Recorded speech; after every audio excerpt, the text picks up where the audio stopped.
और ऐसे में देखा जाए अब सत्येंद्र जैन के मामले में भी सुनवाई होने जा रही है। 10 नवंबर के दिन भी सुनवाई होगी, जो सीबीआई की तरफ से जो याचिका दर्ज की गई है, और दूसरी ही तरफ 18 नवंबर को सुनवाई होगी जो मनी लॉन्ड्रिंग मामले में वह फंसे हुए हैं। तो मुझे लगता है कि तुषार, यहाँ पर वाकई में पूरा एड़ी चोटी का बल लगा दिया जाएगा, क्योंकि तीनों ही दिग्गज नेताओं के मामले पर अब सुनवाई होने जा रही है। 10 नवंबर को देखें तो संजय सिंह के मामले पर भी सुनवाई होगी। तो मुझे लगता है कि फिलहाल यहाँ पर जो उम्मीदें हैं, कहीं ना कहीं थोड़ी सी उम्मीदें यहाँ पर जो आम आदमी पार्टी की बची हैं, शायद वो पूरी होती हुई नजर आए। अरविंद केजरीवाल और आम आदमी पार्टी पर बहुत ज्यादा फर्क पड़ता नजर आएगा, और यहाँ पर कहीं ना कहीं उनकी इमेज भी इस वक्त थोड़ी सी डाउन जा चुकी है, और चुनावों में इसका बहुत ज्यादा असर पड़ता नजर आएगा।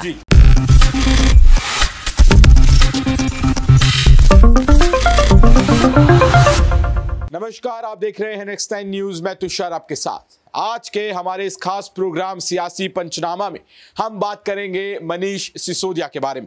आपको बता दें कि कल 30 अक्टूबर है और कल मनीष सिसोदिया की जमानत को लेकर जो सुप्रीम कोर्ट है वो एक बड़ा फैसला सुना सकता है। आपको बता दें कि अभी तक कोर्ट में क्या क्या हुआ है।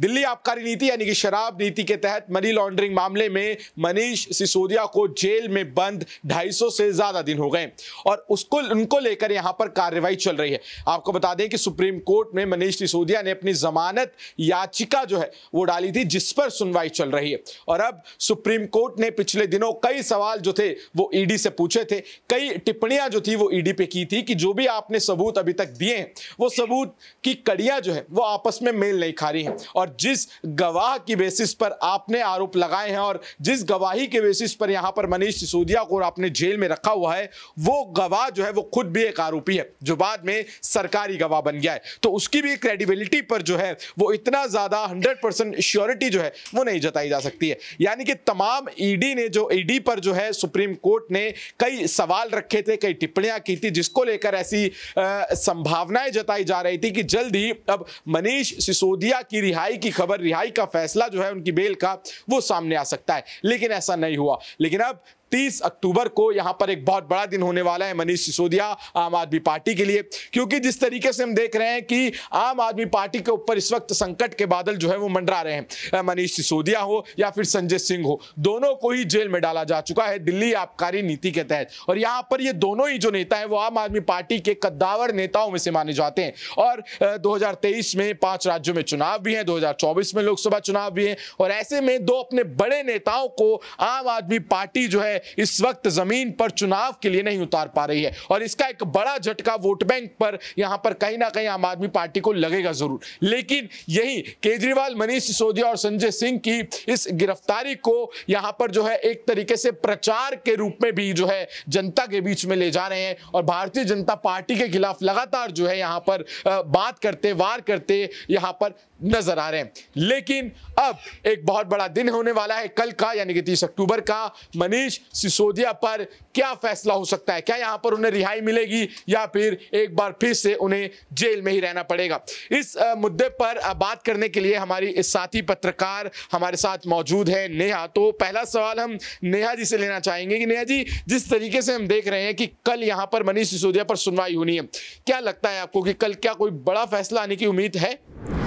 देखिए, यहाँ पर तुषार, अगर मैं बात करूं आम आदमी पार्टी की और साथ ही साथ मनीष सिसोदिया की, तो यहाँ पर मैं बता दूं कि कल 30 अक्टूबर का आम आदमी पार्टी को बहुत ज्यादा इंतजार है। यहाँ पर यह भी कहा जा रहा है कि हो सकती है बेल, लेकिन 90% चांस ना होने के हैं, क्योंकि आपने देखा होगा कि फरवरी महीने से लेकर और अभी तक यहाँ सिसोदिया जेल के अंदर है, पेशी लगातार हो रही है। दूसरी तरफ अगर मैं संजय सिंह की बात करूं तो देखिए, हर महीने पेशी होती है, महीने के 3-4 तारीख ऐसी दी जाती है कि पेशी होती है, लेकिन हर पेशी में उनको वापस जेल के अंदर भेज दिया जाता है। इसलिए अभी इस पर कुछ कहना सही नहीं होगा कि वो जेल से बाहर आएंगे या नहीं आएंगे, क्योंकि ईडी यहाँ पर लगातार ये कोशिश कर रही है कि आम आदमी पार्टी के नेता लगातार तिहाड़ जेल में बंद रहे और गलती से वो जेल के बाहर ना आ जाए। इसलिए यहाँ पर आम आदमी पार्टी के लिए कल खास दिन हो भी सकता है, क्योंकि यहाँ पर सिसोदिया को लेकर राहत भरी खबर भी आ सकती है और नहीं भी आ सकती है। देखिए, एक और सवाल आपसे लेना चाहूंगा कि आम आदमी पार्टी के दो बड़े नेता यहाँ पर जो है इस वक्त जेल में बंद है। संजय सिंह की बात करें,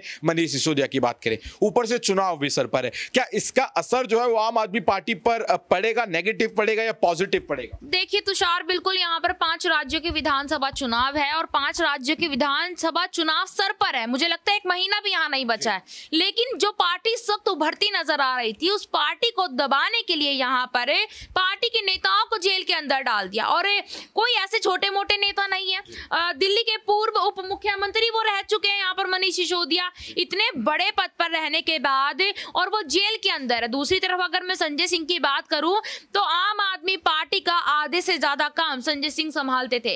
मतलब कि यूं मान लेना चाहिए कि अरविंद केजरीवाल का राइट हैंड संजय सिंह थे और दोनों नेता जेल के अंदर है। तो देखिए, वाकई में यहाँ पर ये देखने वाली बात है कि अरविंद केजरीवाल और आम आदमी पार्टी पर बहुत ज्यादा फर्क पड़ता नजर आएगा, और यहाँ पर कहीं ना कहीं उनकी इमेज भी इस वक्त थोड़ी सी डाउन जा चुकी है और चुनावों में इसका बहुत ज्यादा असर पड़ता नजर आएगा।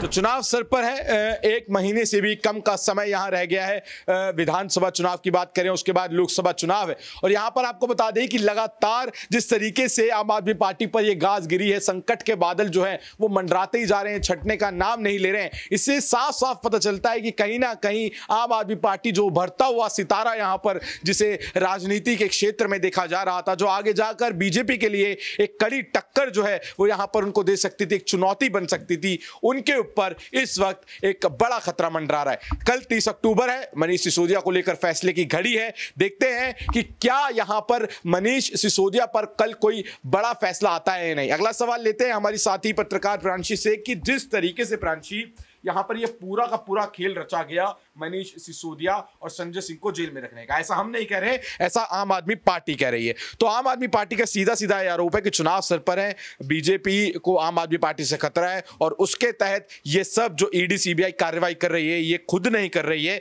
ये बीजेपी उनसे करा रही है। क्या मानती हैं आप इसे? देखिए, ये सवाल लगातार आम आदमी पार्टी की तरफ से ही नहीं बल्कि बाकी के अन्य राजनीतिक दलों के नेताओं की तरफ से उठाए जा रहे हैं, क्योंकि 2024 जो काफी नजदीक आता जा रहा है और 24 में लोकसभा चुनाव होने जा रहे हैं, और इसी वजह से देखा जाए तो यहाँ पर इंडिया गठबंधन से कहीं ना कहीं मोदी सरकार को डर सताया हुआ है, और इसी वजह से देखा जाए तो यहाँ पर ईडी और सीबीआई की छापेमारी देखने को मिल रही है। रुख अगर राजस्थान की सियासत की तरफ किया जाए तो शार तो हमने देखा है कि राजस्थान में जो सीएम गहलोत के जो करीबी नेता है, जो प्रदेश अध्यक्ष हैं गोविंद सिंह डोटासरा, और साथ ही साथ उनके बेटे वैभव गहलोत भी, तो यहाँ पर देखा गया है कि समन तो भेज दिया गया वैभव गहलोत के पास, और 30 अक्टूबर के दिन अब उनसे पूछताछ भी की जाएगी। और ऐसे में डोटासरा के घर पर जो छापेमारी की गई थी, जहां पर कुछ भी नहीं मिला था ईडी को, और इसे लेकर सचिन पायलट का कहना साफ तौर पर यही रहा था कि देखिए, भय पैदा किया जा रहा है, होने वाला कुछ नहीं है, कोई गिरफ्तारी नहीं होगी, सिर्फ और सिर्फ यहाँ पर भय पैदा किया जा रहा है, क्योंकि 5 राज्यों के विधानसभा चुनाव है, और इन विधानसभा चुनाव में बीजेपी यहाँ पर जीत का दावा कर रही है, क्योंकि झारखंड के जो मुख्यमंत्री हैं हेमंत सोरेन, उनका भी यही कहना रहा था कि बीजेपी जिन जिन राज्यों में जीत हासिल नहीं कर पाई है, जिन राज्यों में उनकी सरकार सत्ता में नहीं है, वहां पर सत्ता में आने के लिए बीजेपी ये दाव पेच खेल रही है। तो इस तरह से देखा जाए, तमाम राज्यों से जो तमाम राजनीतिक दल हैं, जो विपक्षी दल हैं, वह बार बार यही कह रहे हैं कि मोदी सरकार की रणनीतियां सिर्फ और सिर्फ यही है, क्योंकि कहीं ना कहीं अब उनमें एक डर सता गया है, क्योंकि अब 28 राजनीतिक दल जो एकजुट हुए हैं, और वो 28 राजनीतिक दल बार बार यहां पर जीत का दावा कर रहे हैं। राहुल गांधी की चुनौतियों पर ही रुक कर ले तो राहुल गांधी न सिर्फ प्रधानमंत्री पद की दावेदारी के लिए आज आगे खड़े हुए, बल्कि वो तो ये भी कहते हैं कि देखिए, इस बार पक्का है कि गठबंधन की जीत होगी, और 5 राज्यों में भी कांग्रेस पार्टी जीत रही है। तो जाहिर है कि इस तरह की चुनौतियां मिलेंगी तो थोड़ा बहुत तो खौफ मोदी सरकार में आएगा ही आएगा। जिस तरीके से हम मनीष सिसोदिया की अगर बात करें तो यहां पर कल उन पर बड़ी सुनवाई होनी है। वो ऐसा कहा जा रहा है कि उम्मीदें जताई जा रही हैं कि वो हो सकता है कि उनको कल रिहाई मिल जाए, बेल मिल जाए। लेकिन मैं आपसे ये जानना चाहूंगा कि सुप्रीम कोर्ट लगातार ये बातें कहता आ रहा है कि ईडी के जो टिप्पणियां करता आ रहा है कि ईडी ने जो प्रूफ रखे हैं उनकी कड़ियां आपस में नहीं मिल रही है, गवाही जो उसकी क्रेडिबिलिटी पर जो है उतने ज्यादा श्योरिटी नहीं जताई जा सकती है। लेकिन फिर भी यहां पर सुप्रीम कोर्ट उन्हें बेल क्यों नहीं दे रहा है? टिप्पणियां तो कर रहा है लेकिन बेल नहीं दे रहा है। क्या इसके पीछे क्या ऐसा कानूनी दावपेच या फिर ईडी ऐसा क्या एक अहम सबूत या अहम दलील दे रही है जिसके ऊपर यहां पर अभी तक मनीष सिसोदिया की यहां पर जो है वो बेल नहीं हो रही है? देखिए, सुप्रीम कोर्ट के फैसले की तरफ रुख किया जाए तो अभी भी कहीं ना कहीं सभी को यही उम्मीदें हैं कि सुप्रीम कोर्ट का जो फैसला होगा वो निष्पक्ष होगा, क्योंकि राहुल गांधी के केस में भी हमने देखा था, मोदी सर ने मानहानि केस में कांग्रेस को पूरी उम्मीदें थी और कांग्रेस ने तो यहां पर ये तक विचार विमर्श किया था कि हम राष्ट्रपति तक जाएंगे, राष्ट्रपति से भी वह गुहार लगाते हुए नजर आए थे। तो ऐसे में राहुल गांधी को जो मोदी सर ने मानहानि केस में राहत मिली, सुप्रीम कोर्ट से उन्हें उम्मीदें थी। और ऐसे में देखा जाए मनीष सिसोदिया के मामले में भी जो वरिष्ठ वकील है अभिषेक मनु सिंह भी वह लगातार पूरी कोशिशें कर रहे हैं। तो ऐसे में सुप्रीम कोर्ट से जो उम्मीदें कहीं ना कहीं जताकर बैठी है आम आदमी पार्टी, कहीं ना कहीं उन्हें राहत मिल भी सकती है। लेकिन बात यहां पर ईडी और सीबीआई को लेकर की जाए तो सभी का यही सवाल है कि आखिरकार ऊपर बैठा हुआ कौन है, क्योंकि उनका कहना यह रहा जब संजय सिंह को किसी दूसरी जगह पर ले जाया जा रहा था तब यहां पर आदेश आए थे ऊपर से, उनका कहना यह रहा था कि ऊपर से हमें आदेश आए। और उस वक्त से लेकर देखा जाए तो अब तक यही सवाल उठ रहा है कि आखिरकार ऊपर बैठा व्यक्ति कौन है जो आदेश दे रहा है। तो कहीं ना कहीं यहां पर ये लगातार सवाल इसीलिए उठ रहे हैं तुषार कि ये साजिशें रची जा रही हैं। और ऐसे में देखा जाए अब सत्येंद्र जैन के मामले में भी सुनवाई होने जा रही है। 10 नवंबर के दिन भी सुनवाई होगी, जो सीबीआई की तरफ से जो याचिका दर्ज की गई है, और दूसरी ही तरफ 18 नवंबर को सुनवाई होगी जो मनी लॉन्ड्रिंग मामले में वह फंसे हुए हैं। तो मुझे लगता है कि तुषार यहाँ पर वाकई में पूरा एड़ी चोटी का बल लगा दिया जाएगा, क्योंकि तीनों ही दिग्गज नेताओं के मामले पर अब सुनवाई होने जा रही है। 10 नवंबर को देखें तो संजय सिंह के मामले पर भी सुनवाई होगी। तो मुझे लगता है कि फिलहाल यहाँ पर जो उम्मीदें हैं, कहीं ना कहीं थोड़ी सी उम्मीदें यहाँ पर जो आम आदमी पार्टी की बची हैं शायद वो पूरी होती हुई नजर। तो यहाँ पर कहीं ना कहीं आम आदमी पार्टी की जो उम्मीदें हैं वो कहीं ना कहीं अब बढ़ती हुई नजर आ रही है और हो सकता है कि कल एक बड़ा फैसला हमें सुप्रीम कोर्ट से सुनने को मिले।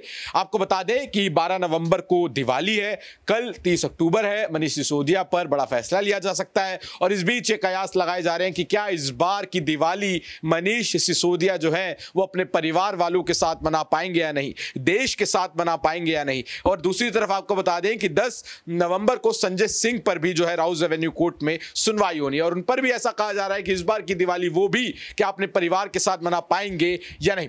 दर्शकों, आप इस पूरे मुद्दे पर क्या सोचते हैं? क्या आपको लग रहा है कि कल जो फैसला आने वाला है क्या हो सकता है? क्या यहां पर मनीष सिसोदिया को रिहाई दी जाएगी या नहीं? नीचे कमेंट सेक्शन में जरूर बताएं। जुड़े रहें, देखते रहें नेक्स्ट 9 न्यूज़। धन्यवाद।